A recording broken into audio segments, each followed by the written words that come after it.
ሰላም ጤና ይስጥልን ክቡራን ተመልካቾቻችን ከካፋ ቴሌቪዥን ለዛቱ ያዘጋጀናቸውን ዜናዎች ይዘን ቀርበናል። ከዜናዎቹ ጋር ብሩክታይት ብርሃኑ ነኝ። አብራችሁን ቆዩ።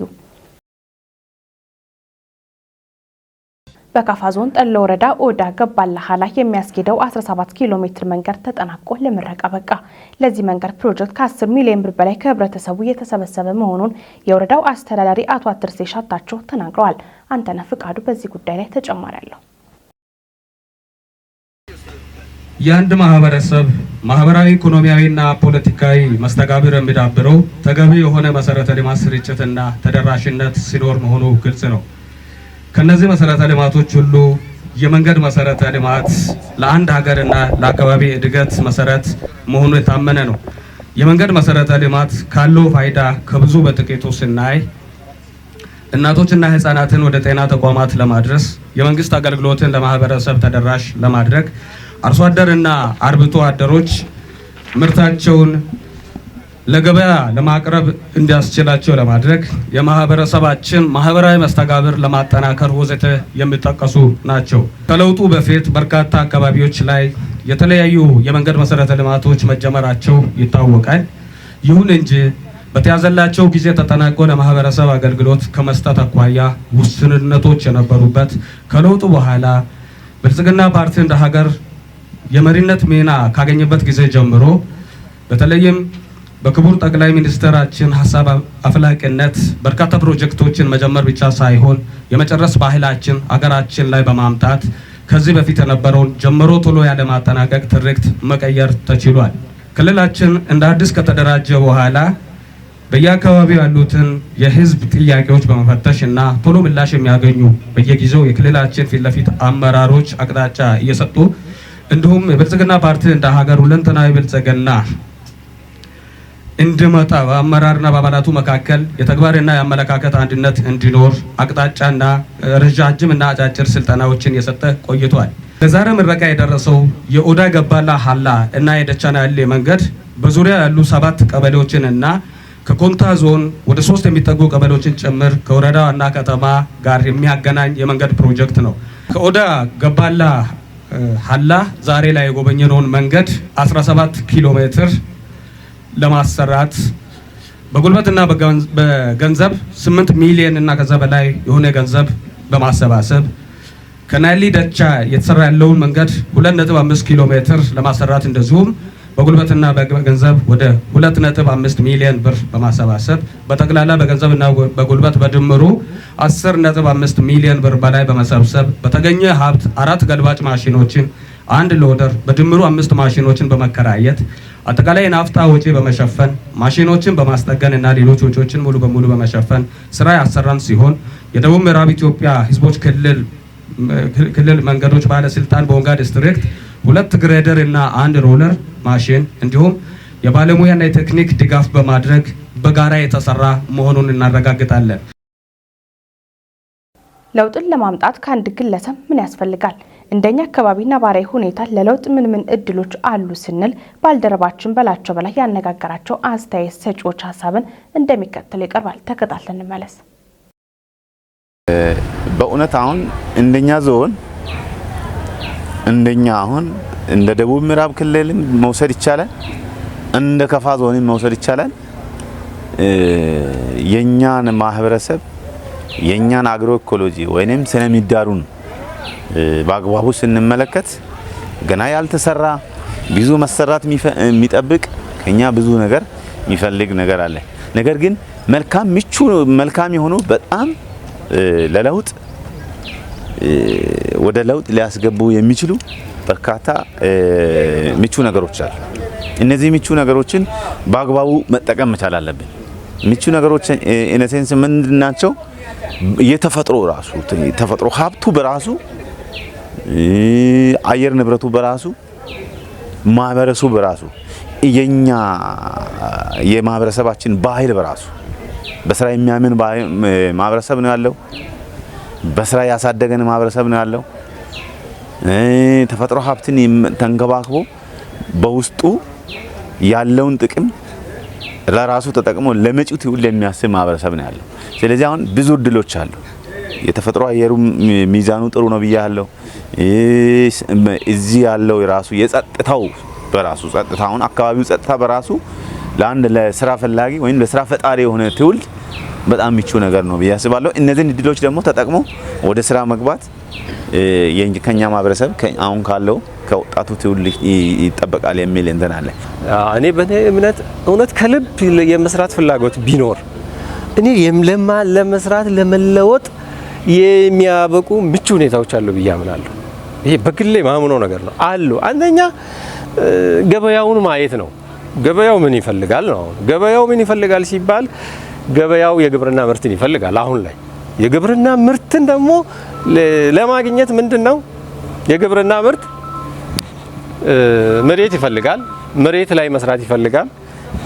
ጉልበትን በአግባቡ መጠቀምን ይፈልጋል። አንደኛ ተክቶ መስራትንም ይፈልጋል። አሁን ይሄ ሰፊ መሬት ወጣቱ መሬት ላይ ኖረው ይችላል ይባላል። መሬት በወላጅ እጅ ነው፣ ኬታ መጥቶ ነው ወጣት የሚያርሰው የሚባለው ብዙ ነገሮች የሚያደክሙ ሀሳቦች አሉ። እውነት አሁን ስለ እውነት እናውራ ከተባለ እንደ የመሬት ችግር ነው ያለን የሚለው ሲታሰብ የመሬት ችግር አይደለም። በትንሽ መሬት ላይ አሁን ማይሸጥ ነገር የለም። ምን ለመናገር ማይሸጥ ነገር የለም። ሳር ይሸጣል። ምን ምርት ተመርቶ ተዘርቶ ሳያፈራ ቢበላሽ እንኳን የሚሸጥ ሳር ጥሎ ነው የሚያልፈውና አንደኛ ይሄ አቅዶ የመስራት ባህላችን በጣም ደካማ ነው። በተለይ ወጣቱ ዘርፍ ላይ አቅዶ መስራት ይሄን ከሰራው ይሄን አገኛለሁ ብሎ አንደኛ የቁጭት ችግር አለብን። መቆጨት የለም፣ ፍላጎት ብቻ ነው ያለን። ስለዚህ ምንድነው በቁጭት ከገባን እኔ ብዙ ነገር ማንሳት ይቻላል። አሁን ከግብርናው አንፃር ወደኛ አካባቢ ተጨባጭ ሁኔታ ሲመጣ ደግሞ አካባቢያችን ለእንደዚህ አይነት ነገሮች ለሁሉም የህብረተሰብ ክፍል ማለት በሚቻል ደረጃ ምቹ አጋጣሚዎች አሉ፣ ምቹ መደላድሎች አሉ። እነዚህን አጋጣሚዎች እነዚህን ምቹ መደላድሎች ከመጠቀም አንፃር እነዚህ ምቹ አጋጣሚ የሚባሉ ነገሮች ምን ምንድናቸው ብሎ ፈልገው ከማግኘት አንፃር ውስንነቶች አሉ። ነገር ግን እነዚህ ነገሮች ማግኘት የምንችል ከሆነ ሰዎች ካሉበት የኑሮ ሁኔታ ወደሚቀጥለው በቀላሉ መሸጋገር የሚችሉበት ሁኔታ ይኖራል ብለን ማንሳት እንችላለን። ስለዚህ ምቹ አጋጣሚ ምንድነው ብለን የተነሳን እንደሆነ ምቹ አጋጣሚ የምንለው ነገር ሁሉም ምቹ አጋጣሚ ነው። አየሩ በራሱ ምቹ አጋጣሚ ነው። የመሬት ሀብቱ በራሱ ምቹ አጋጣሚ ነው። የአፈሩም ሁኔታ በራሱ እነዚህ ነገሮች አሁን ለሌሎች አካባቢዎች ስንሄድ ከዚህ በተቃራኒ ሆነ ታገኛለህ። እኔ አንድ ወጣት እንደው 4-5 ቀፎ ዝም ብሎ አለ በረንዳ ላይ ቢያስቀምጥ እንደው በትንሹ ከአንድ ቀፎ 20-30 ኪሎ ግራም ማር የሚገኝበት ነው። 1 ኪሎ ግራም ማር አሁን በአሁኑ ሰዓት እስከ 400-500 ብር በቃ ተራ ስሌት በማስላት ብቻ እውነት ይሄ አሁን ቲዮሪ አይደለም። በቃ በተግባር ነው። አንዳንዴ የኛ ወጣት ነገ አሁን እንደዚህ አይነት ነገሮችን የሚከታተሉ ብዙ ሚዲያ የሚከታተሉ ወጣቶች አሉ። ለመናገር ይቀላል የሚሉ አሉ። አሁን ለመናገር የሚቀለውን አይደለም የምናወራ፣ እብን ለመስራት የሚቀል ነገር ነው እኔ እያወራለሁ። ስለዚህ አንድ ወጣት በእርግጠኝነት እየተዝናና ማህበራዊ ሚዲያውንም እየተከታተለ 10-15 ቀፎ በአባቱ ማሳ ማስቀመጥ አይከብደውም። ወስኖ ተነስቷል ወይ ነው አሁን ወስኖ እኔ ቢሆን እያልኩ ነው ይሄንን ማወራው። ስለዚህ ዘና ብሎ የመሬት ጉዳይ በዚህ ይቀረፋል። አሁን በአሁኑ ሰዓት አንድ እንቁላልን ስንት ነው የሚሸጠው? እንዶ አንድ ጨከን ያለ ወጣት እንዶ መንግስት አሁን ብዙ አጋጣሚዎች አሉ። በማደራጀት ይሰጣል፣ ብድር ይሰጣል፣ ድጋፍ ይሰጣል። እሺ ይሄም አይሳካ ቢባል እንዶ በራሱ አንድ ወጣት በእርግጠኝነት 10 እና 20 እንቁላል ጣይ ዶሮ ማርባት አይከብደው። አሁን አስቦ መነሳት ብቻ ነው የሚፈልገው። አንድ ለምሳሌ አሁን የመኖ ይላሉ። አንድ እንቁላል 12 ብር ቢሸጥ በእርግጠኝነት ነው የምላችሁ 6 ብሩን እሷ ትብላ ዶሮይቱ አትበላውም እኮ በቃ ነፃ እየተዝናኑ ከአንድ በየቀኑ ከአንዲት እናት ዶሮ እንቁላል ጣይ ዶሮ 6 ብር ቢለቀም እኔ አሁን ይሄ ቲዮሪ አይደለም፣ እውነት ለመናገር ቲዮሪ አይደለም። እስኪ ወጣቱ ይሄ እውነት ነው ውሸት ነው ብሎ በቃ እንዲህ ማለት እኮ ነው። ዝም ብሎ አንዳንዴ የለመድነው አለ፣ ያደግንበት ባህል አለ። ብዙን ጊዜ አንዳንድ ነገሮችን ለመናገር ይቀላል ከኔ ጭምር ማለት ነው። ይሄ እውነት ነው ወይ ብሎ ቁጭ ብሎ ይሄ እውነት ከሆነ ለምን አልገባበትም? ለምን አልገባም? በቃ ሌላው መሬት የለኝም፣ አባቴም ላይ ይሰጠኝ ይችላል፣ መንግስት ቶሎ መሬት ላይ ይሰጠኝ ይችላል። እሺ እንደ ምክንያት ይቀመጥ። በቃ እኔ 20-30-50 እንቁላል ጣይ ዶሮ ለማርባት ለወጣቱ በጣም ቀላል ቀላል ብቻ አይደለም፣ የሚያዝናና ስራ ገንዘብ የሚያስገኝ ቆርጦ መግባት ላይ በጣም ችግር አለ። በቅድም አሁን ስለ ንብ ብያለሁ። ንብ ያስቸግራል። ንብ ትነድፈኛለች፣ ልምዱ የለኝም ቢል እንኳን ግድ የለም ስለምንለያይ ማለት ነው። እነዚህ ቀላል የሆኑ ነገሮችን አሁን በአሁኑ ሰዓት እውነት ለመናገር አሁን ሙዝ አንድ ጥማድ እንደው አንድ ወጣት ለልጁ አንድ ጥማድ መሬት አይከለክልም የሚል እምነት አለኝ። ከፈለገው ከ5-6 ሄክታር መሬት ከልቡ ለመለወጥ ከተዘጋጀ እንደው አንድ ጥማድ መሬት ላይ ሙዝ እንደዚህ የአርባ ምንጭ ሙዝ ቢተክል በቃ አንድ ቁጭ ብሎ መሰብሰብ ማለት ነው ብር። እኔ እውነት ለመናገር አሁን ከግብርና አንፃር ነው ይሄንን እያልኩ ያለሁትና ከግብርና አንፃር እኔ በጣም ያልተነካ ነው የምለው። እኔ እንዳጋጣሚ የግብርና ሙያ ውስጥም ያለው ሰው ስለሆንኩ በግብርና ነክ የሆኑ ፕሮጀክቶች ላይም አንዳንድ ነገር ከመቆየትም አንፃር እድሎቹ እየባከኑ እንዳሉ ስለማውቅ እውነት ለመናገር ለመለወጥ ለማደግ ያን ባጭር ጊዜ አሁን ይሄ ከጊዜ አንፃር አለ ባጭር ጊዜ ለመለወጥ እኔ ግብርና እኔ አንድ ቁጥር ምለው። ምክንያቱም ዝም ብለን አሁን የሌለንን ነገር አንመኝም እኛ። አሁን በጣም ኮምፕሊኬትድ የሆነ የንግድ ስርዓት ሰውን ይለውጣል ብንል እንዳንዴ ልርቀን ይችላል። እንዳንዴ በተለይ ከዚህ ከፋብሪካ ውስጥ ብንገባ ብንል እሱም ጥሩ ነው፣ ለኛ ልርቅ ይችላል። ግብርና በእጃችን ያለው ነገር ነውና እኔ እንደው ይሄንን የሚከታተሉ ወጣቶች ይሄ የሚወራው ነገር እውነት ነው ወይስ እንደው በስሜት ዝም ብለው እንደው ደስ ስላላቸው ነው ወይስ የሚያወሩት የሚለውን እኔ የማጤን ልምድ ቢኖር እውነቴን ነው። በወረዳው የመንገድ ሽፋንን ለማሳደግ ትኩረት ተደርጎ እየተሰራ መሆኑን የጊምቦ ወረዳ አስተዳደር ገለጸ። የመንገድ ስራው አጠቃላይ በህብረተሰብና በመንግስት ተሳትፎ እየተሰራ መሆኑን ተገልጿል። ማርሼ ሴፉ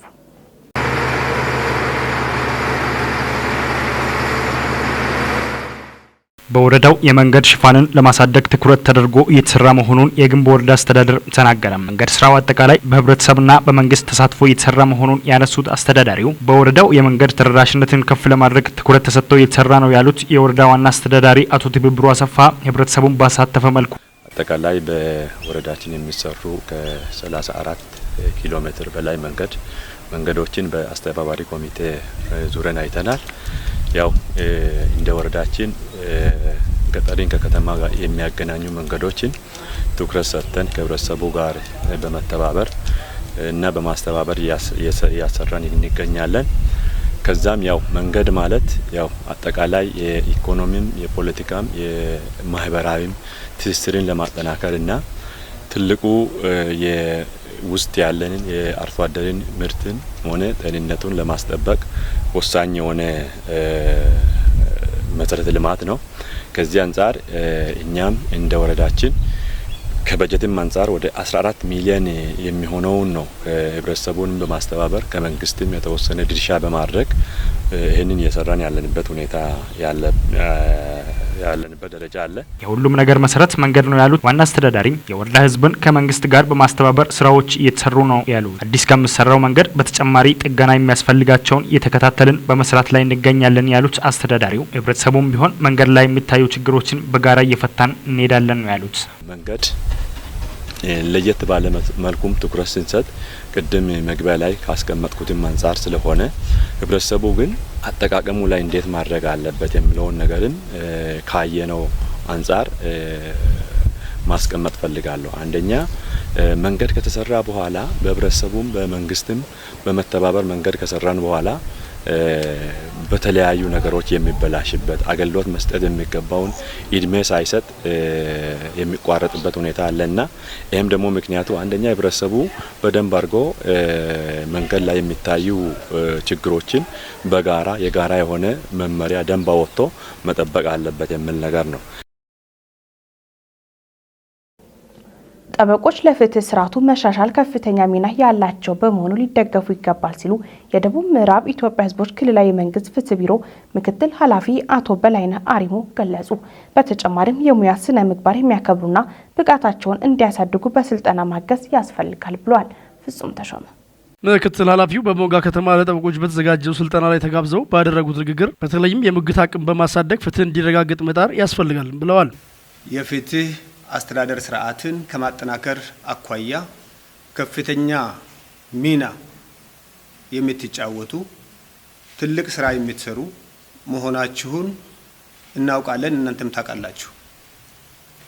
በዚህ አጋጣሚ በየጊዜው ስልጠና የማግኘት ጉዳይ በያዝነው ሙያ ላይ ክህሎቱን እያዳበርን እያሳደግን መሄድ መቻል እንዳለብን ይወሰዳል።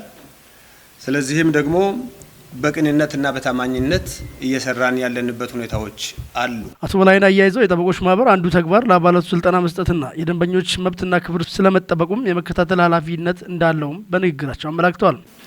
ጠበቆች እንዴት አድርጎ ስነ ምግባራቸውን አክብረው ስራውን መስራት እንዳለባቸው በስነ ምግባር ዙሪያ ላይ የሚሰጥ ስልጠና ነው አንዱ ርዕስ። ሁለተኛው ጠበቆች ችሎት የገቡ የሚከራከሩ ናቸው። የክርክር ወይንም የሙግት ክህሎት ምን መሆን እንዳለበት አንዱ ከሌላው የሚማርበት። ያው እንደምታውቁት ልዩነት አለ። በክርክር ሂደትም በአቅምም በእውቀትም ልዩነት ይኖራል በሁላችንም መካከል። አንዱ ካንዱ የመማሩ መድረክ ደግሞ ይሄ ነው የሚሆነው ያለው። ይሄ በመሆኑ ያንን መስራት በስልጠና ራሳችንን ማብቃት ትልቅ ነገር ስለሚሆን በዚህ ዙሪያ ላይ አቅሞቻችንን አሳድገን የበለጠ የተሻለ ፍትህ መስጠት የምንችልበት እድል የፍትህ ስርዓትን የማጠናከር እድል መጠቀሙ ተገቢ ነው የሚሆነው። ለተከታታይ 3 ቀናት በቦንጋ ከተማ ከከፋ ዳውሮና ኮንታ ዞኖች ለተውጣጡ ጠበቆች ከቃል ክርክር እስከ ውሳኔ አሰጣጥ ድረስ ጠበቆች የሚኖራቸውን የእውቀትና ክህሎት ደረጃ ማሳደግ፣ የጠበቆች ስነ ምግባር በክልሉ ፍትህ ተቋማትና የጠበቆች አገልግሎት አሰጣጥና መስተጋብርን የሚመለከት ስልጠና እንደሚሰጥ ከወጣው መርሃ ግብር መረዳት ተችሏል። በዚህም ለዜጎች ፍትህ አገልግሎት ተደራሽ ማድረግ የሚያስችል ስልጠና በተግባር በማስደገፍ በዘርፉ ረጅም ልምድ ባላቸው የህግ መምህራንና ተመራማሪዎች እንዲሁም የፌዴራልና የክልል ጥብቅና ፈቃድ በያዙ አካላት እየተሰጠም ይገኛል። በክልሉ ከ6700 በላይ መምህራንና የትምህርት ቤት አመራሮች የሙያ ፍቃድ ምዘና ሊካሄድ መሆኑ ተነገረ። ምህረት አብራር በደቡብ ምዕራብ ኢትዮጵያ ህዝቦች ክልል የመምህራን የትምህርት ቤት አመራሮች የሙያ ፈቃድ ምዘና ሊካሄድ መሆኑን የክልሉ ትምህርት ቢሮ አስታውቋል። የሙያ ፈቃድ ምዘና ግንቦት 24 2016 ዓ.ም እንደሚሰጥ የክልሉ ትምህርት ቢሮ ገልጿል። የሙያ ፈቃድ ምዘናው በቦንጋ፣ በሚዛን አማን፣ በተርጫ፣ በቴፒ፣ በአመያና ጀሙ የሚሰጥ ሲሆን በከፋ፣ በዳውሮና በሸካ ዞኖች ተጨማሪ የምዘና ማዕከላትን ከዞኖች ጋር በመነጋገር ለመስጠት እየተሰራ መሆኑ ተገልጿል። ምዘናው በዲፕሎማ ተመርቀው በማስተማር ላይ የሚገኙ ተመዛኞች አማርኛ 1741፣ እንግሊዘኛ 1988፣ ሂሳብ 668፣ ሂሳብና አካባቢ ሳይንስ 1768፣ ሂሳብና ተፈጥሮ ሳይንስ 506፣ የትምህርት ቤት አመራሮች 107፣ አጠቃላይ 6778 መምህራንና የትምህርት ቤት አመራሮች የሚመዘኑ መሆናቸውን ከክልሉ ትምህርት ቢሮ ያገኘውን መረጃ በመጥቀስ የክልሉ የመንግስት ኮሚኒኬሽን ዘግቧል። በወረርሽኝ መልክ የተከሰተው የወባ በሽታ ለህብረተሰቡ የጤና ስጋት ሆኖ እንዳይቀጥል በየደረጃው የሚገኝ የአመራር ቁርጠኝነት ሊጎላ እንደሚገባ ተጠየቀ። የደቡብ ምዕራብ ኢትዮጵያ ህዝቦች ክልል መንግስት ጤና ቢሮ በሁሉም አካባቢዎች በወረርሽኝ መልክ የተከሰተውን የወባ በሽታ ለመቀነስ ብሎም ለማጥፋት በየትኛውም ዘርፍ የተሰማሩ አመራር አካላት ለህብረተሰቡ ጤና ቅድሚያ እንዲሰጡ ጥሪ ማድረጉን አስታውቋል። ዘገባው የክልሉ መንግስት ኮሚኒኬሽን ጉዳይ ጽህፈት ቤት ነው። ሰለሞን ተሰማ። የጤና ቢሮ ኃላፊ አቶ ኢብራሂም ተማም የወባ በሽታ በዓለም ደረጃ የታማሚዎች ቁጥር በመጨመሩና ይህም አፍሪካ ትልቁ የተጠቂ ሰዎች ቁጥር መኖሩና በኢትዮጵያ ባለፉት 2 ዓመታት ከፍተኛ የወባ በሽታ ጫና መኖሩንና ክልላችንም በተመሳሳይ ወረርሽኝ ውስጥ የቆየ መሆኑን ጠቅሰዋል። የጤና ስራ ድንበር የለሽ በመሆኑ በወረርሽኝ መልክ የተከሰተው የወባ በሽታ ለህብረተሰቡ ጤና ስጋት ሆኖ እንዳይቀጥል ይህንን ዝናባማ ወቅት ታሳቢ በማድረግ ለጤና ስራ ከምንም ጊዜ በላይ ትኩረት ተሰጥቶ ሊሰራ ይገባል ብለዋል። እንደ ኃላፊው ገለጻ በአመራር አካላትና በጤና ባለሙያዎች በኃላፊነትና በተጠያቂነት አሰራር ስርዓት ለህብረተሰቡ ጤና የቅድሚያ ትኩረት ካልተሰጠ ማህበራዊ፣ ፖለቲካዊም ሆነ ኢኮኖሚያዊ ግንባታ ላይ የተጣለውን ግብ ለማሳካት አሳሳቢ ሊሆን እንደሚችል ገልጸዋል። ኃላፊው አክለውም ባለፉት ወራት የወረርሽኙን ጫና ለመቀነስ ከአመራር አካላት ጋር በመግባባት የ90 ቀናት እቅድ በማዘጋጀት ተወያይተንና ተግባብተን ወደ ስራ መገባቱና በክልሉ ጤና ቢሮ አመራር የማኔጅመንት አካላትና ከፍተኛ ባለሙያዎች የያዘ የድጋፍና ክትትል ቡድን በሁሉም ዞኖች እስከ ቀበሌ ድረስ ድጋፍ እየተደረገ ይገኛል ብለዋል። በቀበሌና በመንደሮች ህብረተሰቡን ባለቤት ያደረገና ያሳተፈ የወባ በሽታ መከላከልና መቆጣጠር ተግባር ማለትም ውሃ ያቆሩ ቦታዎችን ማፋሰስና ማዳፈን፣ የአጎበር አጠቃቀም ማሻሻልና ሌሎች በጤና ባለሙያዎች የሚሰጡ ምክሮችን መተግበር ይገባል ሲሉም አክለዋል። ይህም ተግባር የሚሳካው በየደረጃው በሚገኝ አመራር በተገቢው ሲመራ መሆኑን የቢሮ ኃላፊ ገልጸው ወረርሽኙን ከመቆጣጠር አንጻር ውጤት በማስመዘግቡ አካባቢዎች ላይ የአመራር አካላት ተጠያቂ እንደሚሆኑ አስታውቀዋል። ጤና የሰብአዊ መብት አካል በመሆኑ ህብረተሰቡ ጥራትና ፍትሐዊነት ያለውን የጤና አገልግሎት የማግኘት መብቱ የተጠበቀ መሆኑን አውቀን የገባነውን ቃላችንን በማደስ ሁሉም የአመራር አካላት በተቀናጀና በተደራጀ መልክ የወባ ወረርሽኝን የመከላከል ስራ ላይ ርብርብ ማድረግ እንደሚገባ አሳስበዋል። የአየር ንብረት ለውጥን ተከትሎ የወባ በሽታ በወረርሽኝ መልክ በሀገራችንም ይሁን በክልላችን በሁሉም አካባቢዎች መከሰቱ ይታወቃል። በመሆኑም የወረርሽኙን ጫና ለመቀነስ በዘመቻ መልክ የማዳፈን የማፋሰስና የአልጋ አጎበርን በአግባቡ በመጠቀም ወረርሽኙ ሊያስከትል የሚችለውን ጫና ለመቀነስ የጤና ኤክስቴንሽን ባለሙያዎች የህብረተሰቡን ግንዛቤ ከፍ ለማድረግ በልዩ ትኩረት መሰራት የሚጠይቅበት ወቅት ነው ብለዋል አቶ ኢብራሂም። ይህ በእንዲህ እንዳለ የወባ ወረርሽኝ በከፍተኛ ሁኔታ ከተከሰተባቸው በተመረጡ ወረዳዎች ውስጥ 79590 ቤቶች ላይ የኬሚካል ርጭት የሚካሄድ በመሆኑ የኬሚካል ርጭት በተያዘው ቀን እንዲጠናቀቅ በርጭቱ ወቅት የአመራርና የባለሙያ ቅንጅታዊ አሰራር እንዲሁም የህብረተሰቡ ተሳትፎ ሊጠናከር እንደሚገባ አቶ ኢብራሂም ተማም አሳስበዋል።